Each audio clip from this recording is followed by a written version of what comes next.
Saludos y bienvenidos. Estamos una semana más aquí en Mangas Verdes. Llegamos para contaros todo lo relacionado con el mundo verde, desde la biodiversidad hasta la energía renovable, desde el agua hasta los residuos, el ocio ambiental, la crisis climática, bueno, todo lo que en estos momentos está encima de la mesa y que nos preocupa. Lo hacemos como cada semana, Mangas Verdes en marcha, gracias a Cygnus, reciclando neumáticos en pantallas acústicas, suelos de seguridad y parques infantiles, balsas de almacenamiento, mezclas bituminosas y muchos más usos. Descúbrelos todos en cygnus.es. Hoy este programa comienza con la realización técnica de Esteban Novillo y en nombre de la redacción el saludo de Pedro Palomay.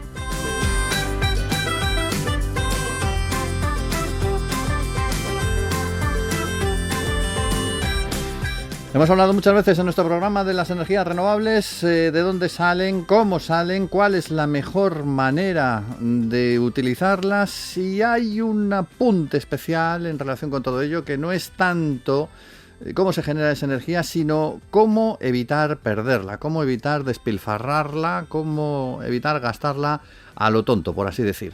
Es la eficiencia energética, un asunto que está también encima de la mesa, al que se está dando cada vez más importancia y que esta semana, pues bueno, ha vuelto a estar encima de la mesa gracias a un estudio que se ha presentado, según el cual rehabilitando los edificios menos eficientes energéticamente en España, de aquí a 2033, se podría obtener una ganancia de en torno a 50.000 millones de euros en 20 años, aparte de lo que significaría precisamente para dejar de necesitar recabar energía de más que luego se pudiera despilfarrar. Unas cifras que se han publicado junto con una encuesta que muestra que casi la mitad de la población en España está preocupada por las futuras facturas de energía. Bueno, más que la mitad, yo creo que más que la mitad estamos todos preocupados por lo que nos cuesta la luz o por lo que nos cuesta el gas a final de mes. Vamos a hablar de eso, vamos a hablar de eficiencia energética, de rehabilitación energética de edificios menos eficientes en España, y vamos a hacerlo con la directora de Green Building Council España, que tenemos hoy en el programa, con Dolores Huerta, que la saludamos ya. Bienvenida al programa. Buenos días, muchísimas gracias. 50.000 millones de ahorro de euros en costes energéticos es mucho dinero. ¿Cómo habría que empezar a practicar esta inversión para conseguir ese ahorro? ¿Qué es lo que hace falta en los edificios españoles para llevarlo a cabo? Bueno, los edificios españoles son, entre otras cosas, bastante viejos y bastante ineficientes, porque se construyeron en época en la que la energía parecía infinita y barata, con lo cual se construían pensando en que iba a poderse hacer ese uso infinito de la energía. Por lo tanto, no tienen la mayoría de ellos, los que se construyeron sobre todo hasta el año 80, ninguna medida de eficiencia energética en su construcción. Desde medidas constructivas como el aislamiento o la protección solar, hasta medidas activas como calderas o sistemas de calefacción muy, muy ineficientes. Es por tanto como el gran nicho, y así se ha detectado en todas las políticas europeas, como el mayor nicho de energía es precisamente la eficiencia energética. Uh-huh. Eso significa que sí o sí los ciudadanos, no ya españoles sino europeos en general, tendrán que ponerse manos a la obra, invertir ellos mismos, pero también invertir las administraciones, ¿no? Sí, sin duda alguna la labor más importante que tiene que hacer tanto la Administración Pública como nosotros, como ciudadanos, en los próximos años en torno a los edificios es intervenir en ellos, rehabilitarlos para mejorar su eficiencia energética y no solo su eficiencia energética. ¿Qué más hay que hacer? La eficiencia energética es la punta de lanza para intervenir y mejorar la calidad de nuestros edificios. También tienen carencias de accesibilidad, de salubridad, de calidad del aire, del ambiente interior o de la propia conservación, ¿no? que sufrimos a menudo en los edificios antiguos. La directiva sobre eficiencia energética de edificios en la Unión Europea creo que está ahora mismo en discusión, en fase de trílogo, según he leído, entre gobiernos, Parlamento Europeo y Comisión Europea. Creo que hay reunión esta misma semana, ¿no?, para ver si se avanza en el tema. efectivamente estamos entrando en la fase final para aprobar o llegar a un acuerdo sobre esta directiva, que es la última pieza del famoso paquete Fit for 55, que digamos que rearma toda la acción desde la Unión Europea para avanzar hacia la neutralidad climática. Esa reunión, que tiene lugar este mismo 12 de octubre, es vital para decidir el grado de ambición que queremos otorgar a los edificios en esa lucha contra el cambio climático, pero también en alcanzar la independencia energética de Europa y sobre todo en mejorar la vida de todos los ciudadanos europeos.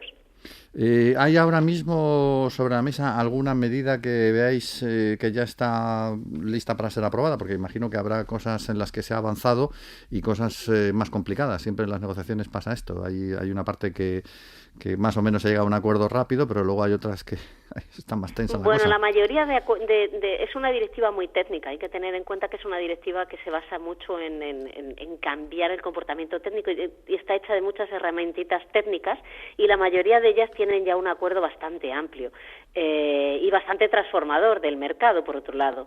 Las más complejas probablemente son las que definen el grado de obligatoriedad para tratar la rehabilitación en el futuro. Hasta ahora, la rehabilitación de los edificios con vías a mejorar esa eficiencia energética, no olvidemos que se hace con carácter voluntario.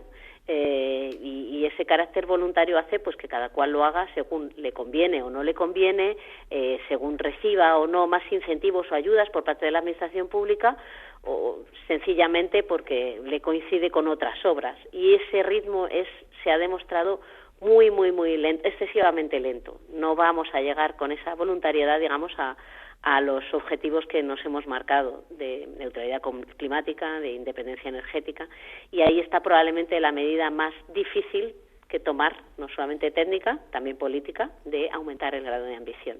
Lo que pasa es que, claro, la gente que en un momento dado disponga de dinero para intervenir en su casa, pues no tendrá ningún problema, pero los que anden un poquito más cortos, no sé, ¿habrá subvenciones o cómo funcionará eso?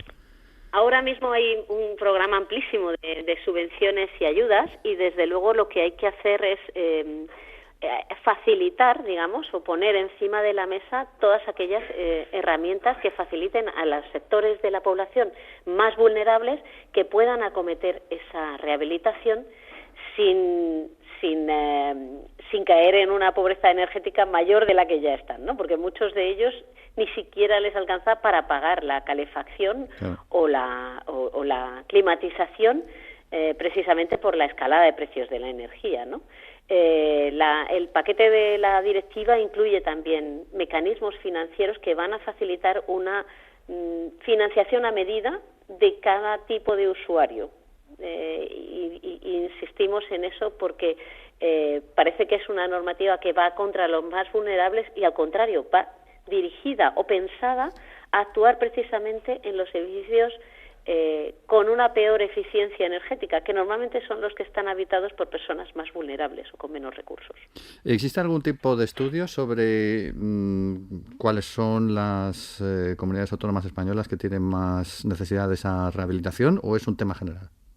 Es un tema general, pero evidentemente hay mucha parte que tiene que ver con la circunstancia climática en aquellos sitios, y también digamos que la necesidad de rehabilitación es distinta en cada comunidad autónoma y tiene mucho que ver con el clima y la manera de construir. En país, en la mitad, en la meseta y en el norte peninsular sobre todo, pero en el centro hay inviernos muy duros, veranos también muy extremos, y ese clima extremo necesita de edificios aislados, edificios preparados tanto para el frío como para el calor. En la vertiente mediterránea o en las islas Canarias como Baleares tienen mayores necesidades de adaptación a los veranos, ¿no?, a estas oleadas de calor, pero la rehabilitación va pensada para ambos climas, siempre con intervenciones que son distintas, ¿no? La adaptación a ese clima, que es distinto en cada zona de la península, entra dentro de los planes de la rehabilitación. Hablábamos antes de esas negociaciones entre Gobierno, Parlamento Europeo y Comisión. ¿Cómo está el resto de Europa en comparación con España? O mejor dicho, ¿cómo estamos nosotros en comparación con el resto de Europa? Bueno, nosotros estamos entre mal y peor.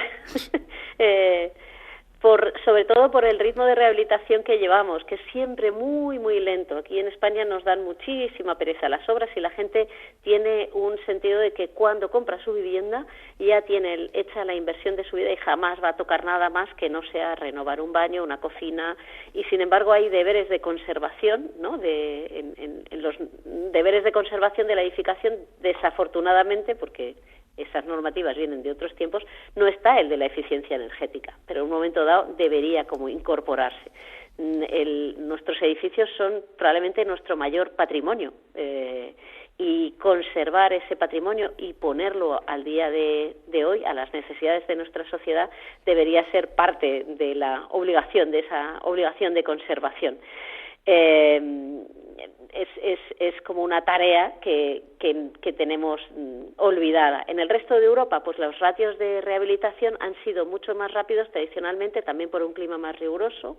En Alemania, en Francia, los ratios de rehabilitación son muy altos, pero en países como Italia, que tenemos un clima parecido, ha habido unos años, en los últimos 10, 12 años, en los que se han puesto en marcha políticas muy ambiciosas de incentivos de la rehabilitación y ha explotado, digamos, se ha empezado a hacer de manera más generalizada. Aquí, como digo, vamos un poco más lentos, llevamos muchos años de políticas teóricas de rehabilitación, pero pocos años de inversiones, y en los últimos 2-3 años, desde la llegada de los fondos Next Generation, ¿no?, de transformación, recuperación y resiliencia, ha habido una gran inyección de dinero hacia la rehabilitación energética, que creo que es la punta de lanza que nos va a lanzar este mercado, digamos, o esta nueva actividad. ¿Tenéis calculado plazos, o sea, fechas? Es decir, bueno, pues tenemos que empezar a actuar más fuerte los próximos 2 años, 3 años, 6 meses. Mira, como todas las políticas que están con miras a la lucha contra el cambio climático, la mitigación del cambio climático, el tiempo de actuar es esta década, ¿no?, hasta el 2030. El Plan Nacional Integrado de Energía y Clima nos puso un objetivo, que era rehabilitar 1,2 millones de viviendas de aquí al 2030. Eso significa una curva incremental que crece exponencialmente en los próximos años. Ahora mismo estamos rehabilitando del orden de 30 a 50.000 viviendas al año. Con los fondos Next Generation esto sin duda va a crecer, ¿no?, en estos 2-3 años, pero eso se tiene que aumentar y estamos pasando de pasar de 30.000 a 300.000 viviendas rehabilitadas al año, o sea, de multiplicar por 10 la actividad de rehabilitación. Sí, son números como muy ambiciosos y que suenan extraños, pero si nos retrotraemos a tiempos donde se construía mucho y muy rápido en este país, es perfectamente viable, digamos, alcanzar esas cuotas si tenemos, digamos, toda la maquinaria engrasada, tanto la financiera como la concienciación de los ciudadanos de que tienen que rehabilitar, como todas las medidas de acompañamiento necesarias. Me imagino además que para el sector de la construcción también eso es un alivio, ¿no?, después de los problemas que ha habido en años pasados. Sí, de hecho yo creo que durante años durante algunos años después de la crisis del 2008, alguna gente todavía esperaba, bueno, ya llegarán otra vez las vacas gordas. No, hoy todo el sector de la edificación sabe que el principal objetivo o el principal nicho de negocio para los próximos años es precisamente la rehabilitación y la rehabilitación integral de edificios. Bueno, hay que actuar por el medio ambiente y hay que hacerlo desde todos los sectores, en este caso también desde la construcción. Dolores Huertas, la directora del Green Building Council España, ya ha estado con nosotros en el programa. Gracias por habernos acompañado. Muchísimas gracias a vosotros.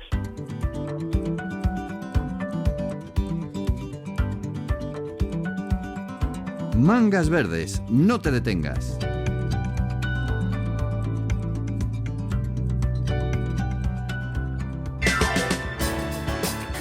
Catálogo de invasoras, un espacio dedicado a las especies exóticas invasoras a partir de los trabajos desarrollados por Life Invasacua para aumentar la conciencia sobre este creciente problema en los ecosistemas acuáticos de la península ibérica. Invasacua es un proyecto financiado por el programa LIFE con participación de socios españoles y portugueses para apoyar la comunicación, gestión y difusión de información sobre una de las mayores amenazas actuales en relación con la extinción de especies en todo el planeta.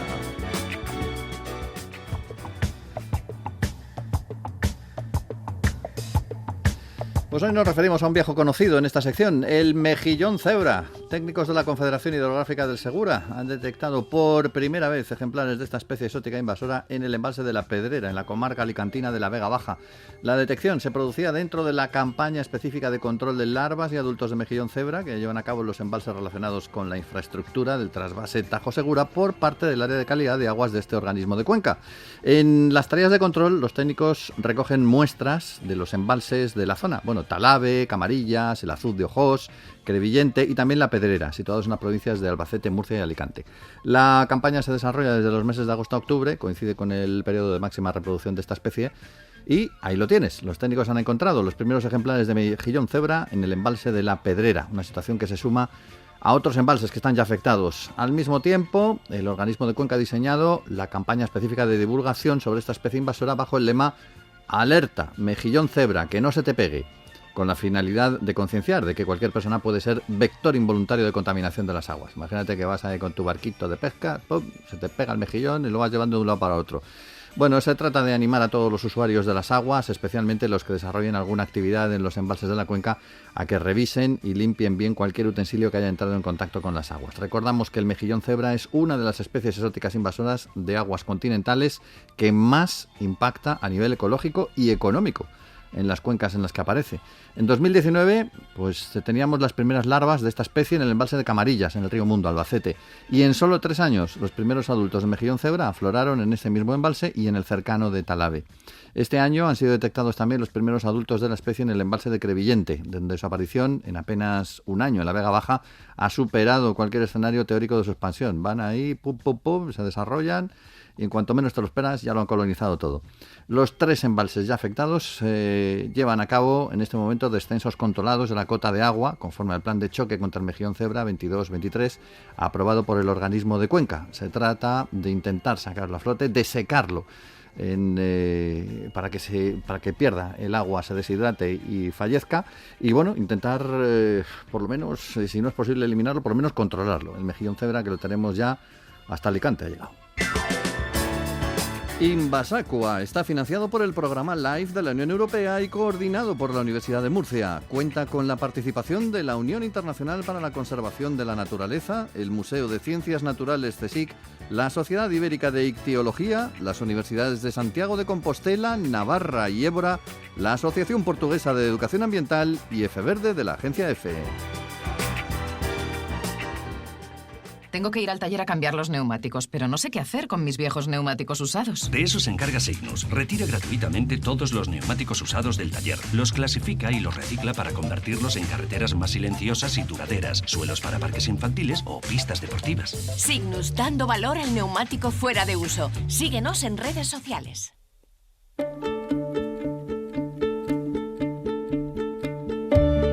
Bienvenidos a Planeta Bosque, un espacio destinado a conocer especies de árboles de todo el mundo. Planeta Bosque apoya a LifeTerra, una fundación que cuenta con entidades de diversos países en un proyecto del programa LIFE de la Comisión Europea para la Conservación de la Naturaleza. Recorremos nuestro planeta bosque. Hoy nos vamos a topar con un árbol de entre 5 y 10 metros, de hoja perenne y tronco que se ramifica a muy baja altura. Un árbol que es conocido con varios nombres. Se le llama cayú, no es de la India, merey, marañón. Pero bueno, el más famoso que tiene es el mismo que el de su fruto, el anacardo. Es también el nombre en latín, Anacardium occidentale. El anacardo que conocemos y consumimos por aquí es la nuez o semilla con forma de riñoncito de entre 3 y 5 centímetros que crece colgando del pseudofruto del árbol. Ojo, hay que desechar su cáscara porque contiene una sustancia que provoca alergias. Pero el árbol del anacardo es de origen sudamericano, es de origen, que sepamos, de Brasil, y fue llevado desde ahí a la India por los colonizadores portugueses, allá por el siglo XVI. Desde el suroeste asiático llegó también a África luego. Los norteamericanos se llevaron unas cuantas semillas ya a principios del siglo XX para plantarlo por sus tierras, y franceses y británicos también. En España, últimamente, por cierto, se está plantando bastante en Castilla-La Mancha. Claro, es que da mucho dinero. El anacardo ahora mismo es uno de los frutos secos más solicitados en el mercado. El nombre se lo dio un francés, el monje y naturalista André Tifid, que a quien le parecía que tenía forma de corazón al revés, anacardium, significa eso, corazón hacia arriba. tiene forma de riñón, pero los franceses, pues bueno, ya sabemos cómo son. En fin, los indios se convirtieron casi a mediados del siglo pasado en los mayores productores, en los monopolistas prácticamente de la producción de anacardo. Hoy día, como digo, está ya más extendido, hay en distintos países del mundo que están ya trabajándolo, pero tiene más utilidades aparte del fruto seco. El tronco del anacardo, por ejemplo, exuda una resina que se emplea como goma. Las semillas producen también un aceite muy usado para materiales plásticos, aislantes y barnices. La corteza tiene propiedades medicinales contra la diarrea, la disentería, la hemorragia o las infecciones de garganta. Y también se utiliza para curtir pieles. Y bueno, pues su madera pues sirve para fabricar mangos de herramientas. En cuanto al fruto, pues no solamente se come en estos mix de frutos secos que comemos de vez en cuando, sino que se emplea para elaborar mermeladas, conservas, gelatinas, vino, vinagre, zumos. Hay dos tipos de anacardo, el rojo y el común, pero los dos precisan de climas tropicales húmedos para prosperar de la mejor manera.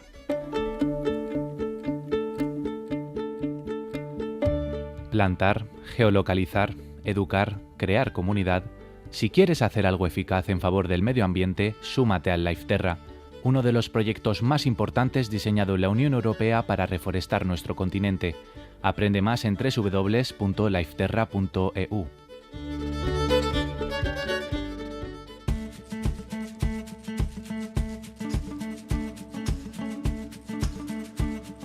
Mangas verdes, escucha lo natural.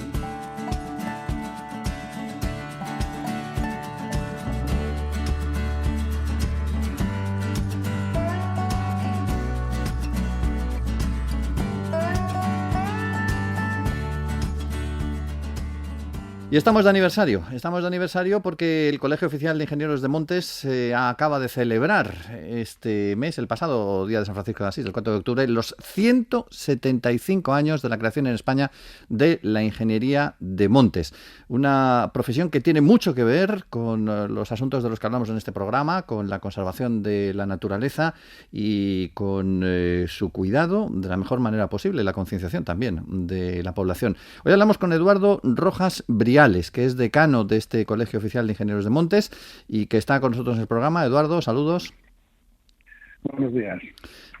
175 años separan la realidad forestal de España en el siglo XIX, 1848, de la realidad actual. Una realidad que históricamente, a pesar de todos los problemas que tenemos hoy día en los montes, creo que es bastante mejor que la que había hace 100 años, ¿no? Sin lugar a dudas. Había en ese momento mucha población rural, fruto de las consecuencias de las guerras napoleónicas y las guerras carlistas y la inestabilidad que hubo. España no entró en la revolución industrial como otros países, entró tarde, y eso supuso pues todavía un siglo de mucha presión sobre nuestro territorio. Ya había sido había mucha presión también en el siglo XVIII por la construcción naval, fundamentalmente, y otras demandas, y ese abandono rural que hemos tenido a partir de finales del XIX y sobre todo a lo largo de la primera mitad del siglo XX se retrasó y llevó a una importante degradación de nuestro territorio. ¿Cómo nace esta escuela, este Colegio Oficial de Ingenieros de Montes? Bueno, el colegio es realmente del año 54, aunque la asociación, que estamos muy estrictamente vinculadas desde finales del XIX. La profesión y la ciencia forestal nace en Centro Europa como una hija de la Ilustración.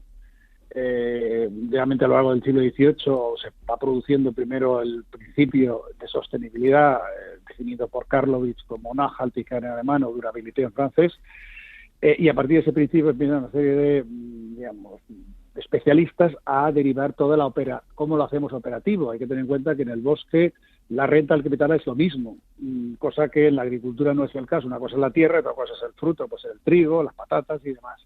Con lo cual es imposible en la agricultura, excepto que se erosione el suelo, perder el capital. Pero en el bosque, si sobrecortamos o cortamos mal, nos podemos al final quedar sin bosques. Entonces, la ciencia forestal surge en las montañas más metálicas, las que están entre Dresden y Praga, para entendernos, una zona con muchos metales, donde un ingeniero de minas pues se da cuenta que el recurso es renovable, pero que al ratio que estaban cortando pues iba a acabar. Y la única energía que se conocía entonces era la madera, porque la minería todavía no había empezado de una forma, la minería de carbón no había empezado fuertemente. Entonces se va definiendo a lo largo del 18 pues todas las herramientas del inventario forestal, de la ordenación de montes, para que un recurso que tarda 100 años en reponerse no se sobrecorte, ¿no? Y están operativas prácticamente al filo de la Revolución Francesa, pero realmente las escuelas forestales arrancan en ese finales del siglo XVII, principios del XIX, alrededor de Centro Europa, en las zonas, digamos, entonces cuando existía Alemania, de lo que, digamos, era zona germanoparlante, más el noreste de Francia. De hecho, la facultad francesa está en Nancy, la escuela francesa, y también en Rusia. Uh-huh. Y de hecho, el centro formativo más antiguo continuado es el de San Petersburgo, de 1803.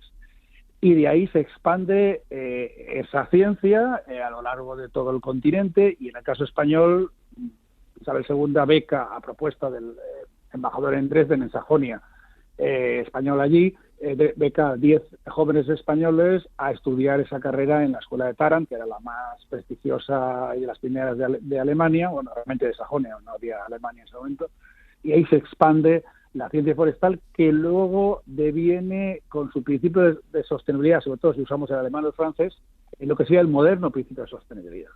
Cuando Gro Harlem Brundtland en 1987 redacta el documento con otros aspectos de nuestro futuro común, que será la base de la Cumbre de Río del 92, rescata ese principio y lo aplica universalmente. Pero el origen viene de ahí, es decir, no un recurso que es vivo y renovable, nunca aprovecharlo, pero de una forma en la cual no nos carguemos nunca el capital y lo mejoremos. Entonces, a ese principio, digamos, sí, era el principio fundamental, como los principios, digamos, éticos de la medicina o de la abogacía, pues el principio fundamental que guía la actividad forestal y que obviamente se traslada a nuestro país a mediados del siglo XIX, en ese momento tan de degradación de nuestros bosques máximo de la historia.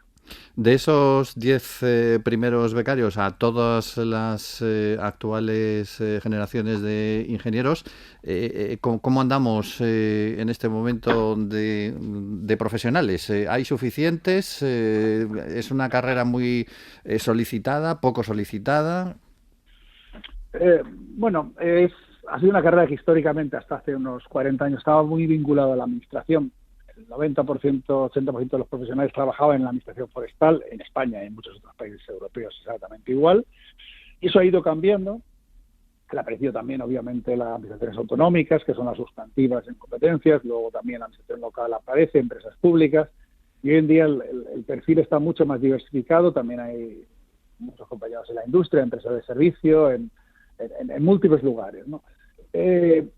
Y como evidentemente los terrenos forestales son los menos productivos, lo que no ha servido para agricultura, y además tienen una rentabilidad relativamente modesta directamente, porque los servicios ambientales hasta fecha de hoy se reconocen pero no se pagan, no ha habido un sector privado excesivamente potente, excepto en el noroeste, que los bosques son más productivos.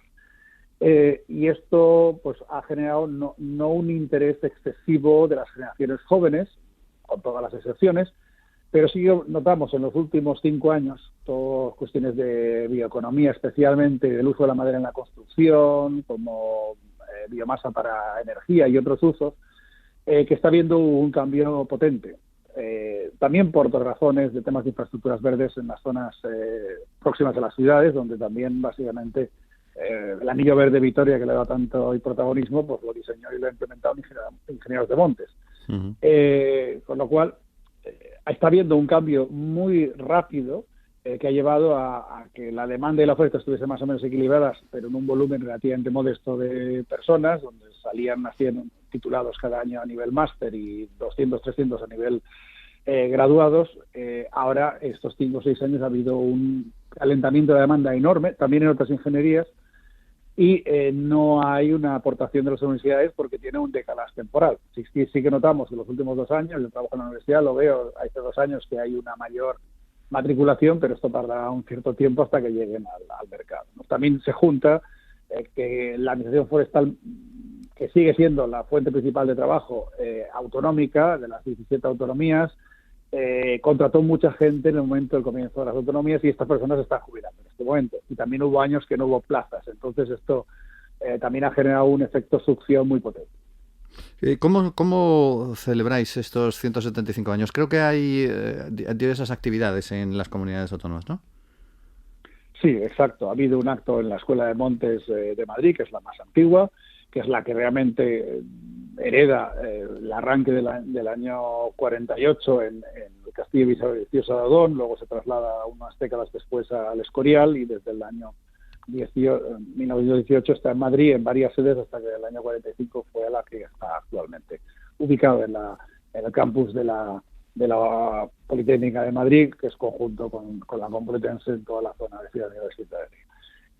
A partir de los primeros 70 se crean otras escuelas solo de ingeniería técnica forestal en Huelva y Albacete, y a partir de final de los 90, que ya con la LRU aparecen nuevas escuelas, y en este momento pues tenemos un total de 13 donde se imparten o el grado y el máster, 9 con las dos, 4 solo con el grado, en todo el territorio. Y por lo tanto, en principio, la estructura es bastante... Y la celebración, pues se está haciendo una serie de celebraciones que lidera la Escuela de Madrid. El día 4 hubo en concreto una conferencia a primera hora, y luego se está pendiendo un acto en el Castillo Vicioso de Odón para recordarlo, y en las comunidades autónomas pues están haciendo plantaciones de árboles para recordar esta gemencia. Hay una frase, un lema de la Escuela de Ingenieros de Motos que me gusta, el de 1848, que dice: saber es hacer, y el que no hace no sabe. O sea, no es simplemente con conocer la teoría, sino poner en marcha esa práctica y actuar sobre el mundo. 175 años de defensa y de mejora del medio ambiente con la ingeniería de montes. Eduardo, gracias por habernos acompañado hoy en el programa. Un placer.